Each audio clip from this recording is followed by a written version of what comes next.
Gandang gabi, Gar. Tutorial naman po paggawa ng breeding cage. Salamat. So ayun na nga mga Gar, meron sa atin nag-request at mabuti na lang meron pa tayong stock. At yun, shoutout sa iyo Gar, Christian Madara, naway makatulong ako.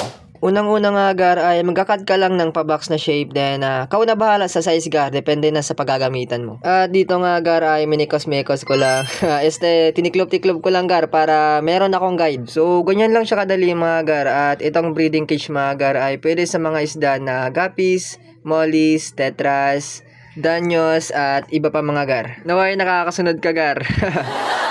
So, ito na nga yun mga Gar. Ito yung purpose ng mga guide natin or mekos-mekos. Di na tayo gumamit ng mga pangsukat. Direkta ka agad mga Gar.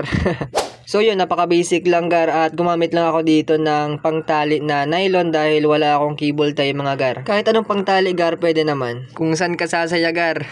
At ito yung finished product natin Gar. Yan yung tinalian ko mga Gar. Bali dalawa kabilaan.